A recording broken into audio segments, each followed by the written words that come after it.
Hi, I'm Donna Williams. Welcome back to Visions. In the studio today we've got Mel Young, who is the founder of the International Homeless World Cup.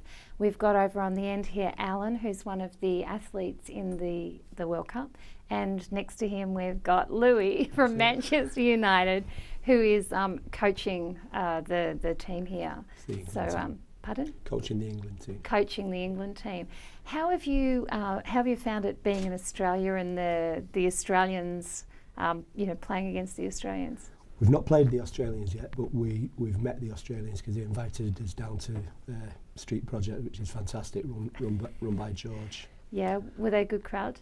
Very, very good crowd. Yeah. Very good crowd. And so who have you played against so far?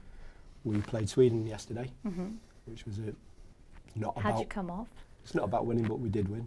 Yeah. Oh, good, yay. And I saw there was a big parade, yeah? Yeah, I mean, that's part of what the Homeless World Cup does in every country that we've been into. Every country opens us, and it's a fantastic introduction, basically, to that Alan, was city. that your first time in a parade? Yeah, definitely, yeah. So what was that like? Mind-blowing. Mind-blowing? Yeah, it was great, like. Your heart singing? We were singing, really. Yeah. Couldn't stop the singing. So quite a jolly atmosphere. It was great atmosphere, yeah. And that's obviously completely world removed from where you've come from in Liverpool.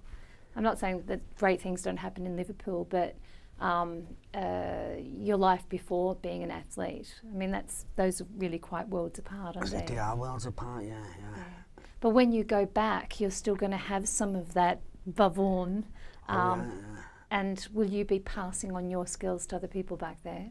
Yeah, well, I've just started training as a community support worker. Yeah. So I'm only a month into it, like, but they'll all be hearing about this, like, do you know what I mean? Yeah, and I think that when people turn to a community support worker, it's useful to feel that person has some idea of where you're coming from, that there is some level of shared experience, some parallels that they can draw on. Do you agree? Yeah, absolutely. I mean, I think what we need is new leaders, and we need to look at welfare support in a different way, if you like.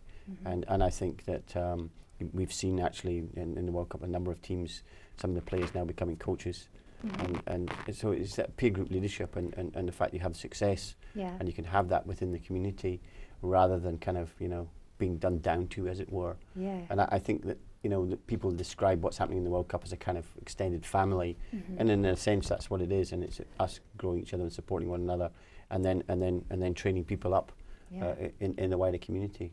Were you surprised of the success of the International Homeless World Cup? Yes, I mean, well, yes and no. I mean, I think when we started this in 2003, we thought it would be good and we thought it would work. We were actually only going to do one. We didn't think about doing any more than that, but it was so successful. Great. And in fact, we didn't believe the impact results to begin with, that we've done it every year, and so it's been consistently proved, so we just keep doing more. Yeah. Which countries has it been to so far? We started in Austria, then we're in Sweden, then we're in Scotland, then we're in South Africa.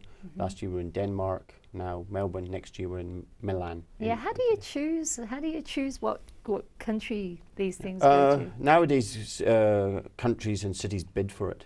Oh, so there's a kind of bidding process, a bit like the Olympics. Like the Olympics, yeah. And it's interesting now, I kind of half joke about it, but like for the 2011, we're going to be back in Europe. There's 5 major European cities bidding for it, fighting each other to host it. Yeah. And I kind of laugh that as these cities try to drive homeless people away, now they're bidding to try and get all the homeless people from all over the world to come to their city. So, but I think it's proof of how far we've come, and the credibility that we have, that these cities make serious bids to host the event. Yeah. I think also people are getting a bit sick of a whitewashed view of society. We're becoming more interested in diversity, and I hope that trend does continue. Do you think that they're right on that? I'd like to think so. I think there's a kind of, I think in sport in particular, you have elite sport, and it's great. I love watching it, and I wouldn't want it to go away, but I think it's not the only part of this, and I think sometimes, so that creates this kind of fantasy that nobody else can get near. Yeah. And I think the rest of the world is kind of, it's not black and white, it's grey. So what you need to do is kind of, you know, focus in on the type of work we are doing. And as I say, I think the world is an important point at the moment, because people are looking for new leaders. There's a kind of crisis in terms of the whole system.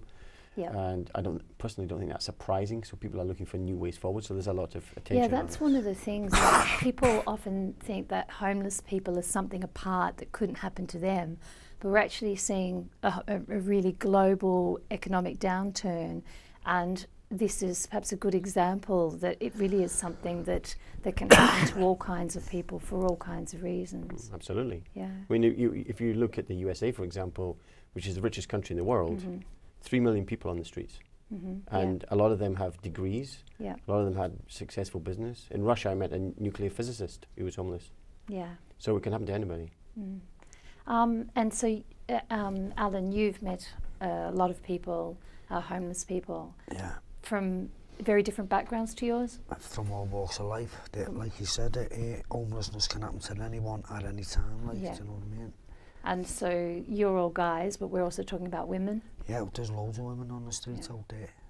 And we're talking about all ages and different educational backgrounds. Again, there's that stereotype that homeless people are all from very broken, uneducated families. Do you think that that's not necessarily true? No, I've known people who were bankers and people like that who were on the streets, you know what I mean? Yeah. And by the Homeless World Cup, there's more girls getting involved as well, so it's taking them off the street and showing them, you know, something positive as well. We're just going to go to a break. You're watching Visions. I'm Donna Williams. See you back soon.